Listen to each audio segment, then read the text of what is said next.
नमस्कार साथियों, स्वागत है आपका एक्सपीरियंस इंस्टीट्यूट पर। मैं हूं दीपक बघेल। आप हैं मेरे साथ एक बेहतरीन से सेशन पे चर्चा करने के लिए। साथियों, हम पढ़ रहे थे क्लास 12th में ज्योग्राफी, जिसका चैप्टर 1 पढ़ाया जा रहा था। और इस चैप्टर में हम पढ़ चुके हैं कुछ विचारधाराओं के बारे में, जैसे पर्यावरणीय निश्चयवाद, जिसे मानव का प्रकृतिकरण के नाम से भी जाना जाता है।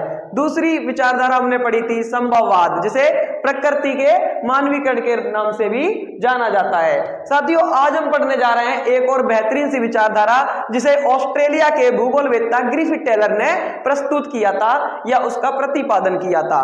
और यह विचारधारा बहुत ही बेहतरीन विचारधारा है, जो कि ऑस्ट्रेलिया के भूगोलवेत्ता ने प्रतिपादित की थी। चलिए शुरू करते हैं। नव निश्चयवाद विचारधारा।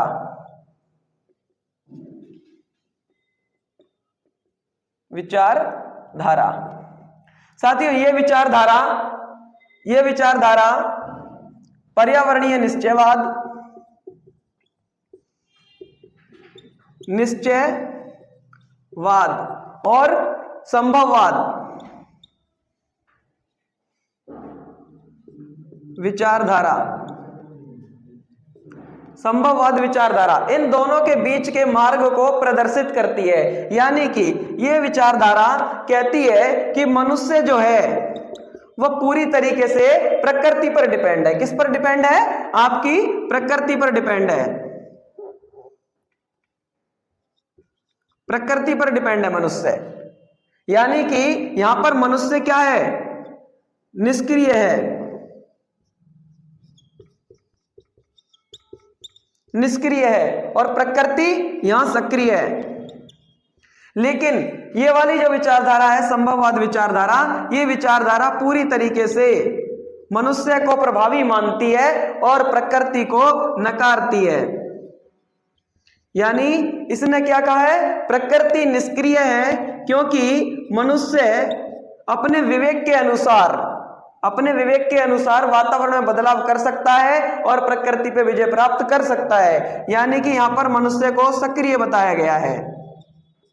दोस्तों, ये विचारधारा के चलते दोनों के बीच में विवाद उत्पन्न हुआ। क्यों? क्योंकि पिछली शताब्दी में एक नई विचारधारा ने जन्म लिया, जिसका नाम था नव निश्चयवाद विचारधारा।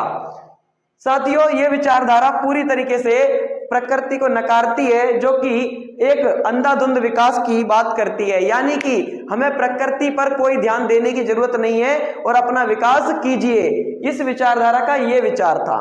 दूसरी तरफ वहीं इस विचारधारा का कहना क्या था कि मनुष्य पूरी तरह से निष्क्रिय है और वो प्राकृतिक वातावरण के अधीन रह करके प्रकृति का दास बना रहेगा और वो प्रकृति सक्रिय बनी रहेगी।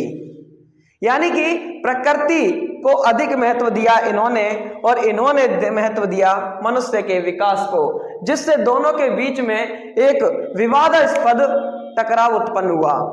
अब इसी टकराव के कारण एक नई विचारधारा ने जन्म लिया, जो कि कहलाई नवनिश्चयवाद विचारधारा, जो कि इन दोनों के बीच का मध्य मार्ग प्रदर्शित करती है। यानी यह विचारधारा क्या है? इन दोनों के बीच का मध्य मार्ग है। इसके लिए इन्होंने ग्रिफिथ टेलर ने, जो कि ऑस्ट्रेलिया के भूगोलवेत्ता थे, तो ऑस्ट्रेलिया के भूगोलवेत्ता ग्रिफिथ टेलर इन्होंने अपनी इस विचारधारा को बताने के लिए रेड लाइट का उपयोग किया। रेड लाइट, ग्रीन लाइट और येलो लाइट, जो कि आपकी ट्रैफिक लाइट होती हैं, इसका उपयोग किया। और इसका उपयोग करते हुए उन्होंने इस विचारधारा को प्रकट किया। जैसे इन्होंने बताया कि लाल बत्ती, जो कि सिग्नल देती है रुक जाओ। किसका सिग्नल देती है? रुक जाओ।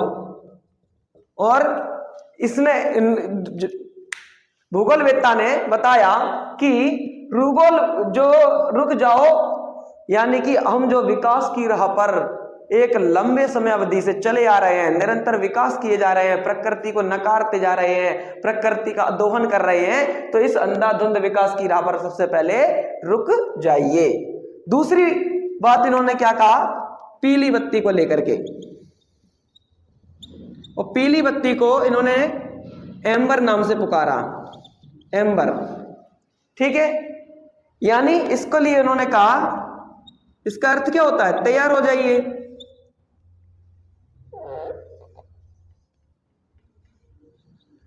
हो जाओ। यानी इन्होंने बताया कि पहले तो विकास की राह पर रुक जाइए, और दूसरी बात कि जब हमारी प्रकृति हमें विकास के लिए अनुमति दे दे कि तुम्हारा ये विकास का मार्ग बेहतर है, उचित है, तो उस मार्ग पे चलने के लिए तैयार हो जाइए। हरी बत्ती, हरी बत्ती का अर्थ होता है चले जाइए। यानी जैसे ही प्रकृति आपको विकास की राह पर चलने के लिए अनुमति दे दे, उस विकास की राह पर तुरंत चले जाइए। तो ये विचारधारा है। अब हम इसी को थोड़ा अब शब्दों में पिरो कर जानते हैं, कि शब्दों में लिख करके जानते हैं कि किस प्रकार से इन्होंने अपनी इस विचारधारा को प्रकट किया। चलिए साथियों, तो अब हम उसी चीज को थोड़ा शब्दों में पिरोकर पढ़ते हैं कि किस प्रकार से हम इस विचारधारा का एक्सप्लेनेशन कर सकते हैं। देखिए जरा, तो ऑस्ट्रेलिया के भूगोलवेत्ता ग्रिफिथ टेलर है ना, इन्होंने इस विचारधारा को प्रस्तुत किया, यानी इसका प्रतिपादन किया, है ना। और इन्होंने इसमें क्या बताया? यह विचारधारा पर्यावरणीय निश्चयवाद और संभववाद विचारधारा, इन दोनों के बीच के मार्ग को प्रदर्शित करती है।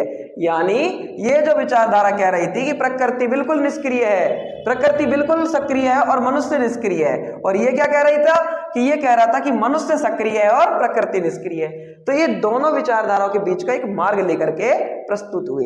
क्या कहा इन्होंने? इसे नवनिश्चयवाद और रुको और जाओ विचारधारा के नाम से भी जाना जाता है। इन्होंने इस विचारधारा को परिभाषित करने के लिए ट्रैफिक लाइट का प्रयोग किया और उसकी 3 बत्तियों का प्रयोग करते हुए उसके बारे में एक्सप्लेनेशन किया। लाल बत्ती का अर्थ बताया जो रुको, जो कि हमारे यहाँ पर भी उसका अर्थ रुको ही होता है, और पीली का अर्थ होता है तैयार हो जाइए, और हरी बत्ती का मतलब होता है कि उस राह पर चले जाइए। यानी कि इन्होंने क्या कहा? अर्थात मनुष्य प्राकृतिक नियमों का पालन करके भी प्रकृति पर विजय प्राप्त कर सकता है। यानी अंधाधुंध विकास की राह पर जो मनुष्य चल रहा था, पहले उस पर रुक जाइए, उस पर विचार कीजिए और एक बेहतरीन योजना बनाइए विकास की, ठीक है। और जब प्रकृति उस चीज के लिए स्वीकृति प्रदान कर देती है, उस विकास को स्वीकृति प्रदान कर देती है, तब उस राह पर निकल पड़िए। और इसी विचारधारा को नवनिश्चयवाद विचारधारा के नाम से जाना जाता है। साथियों, इस विचारधारा में ग्रिफिथ टेलर ने इस प्रकार से किस पे बल दिया है? इस प्रकार से उन्होंने सतत पोषणीय विकास वाली विचारधारा जो है उन पर बल दिया है। चलिए साथियों, इसी के साथ हम आपसे विदा लेते हैं, मिलेंगे अगली वीडियो में। साथियों, अपना व्यक्तित्व कुछ इस प्रकार से बनाएं कि देश को आप पर गर्व महसूस हो, और मिलते हैं अगली वीडियो में। जय हिंद, जय भारत।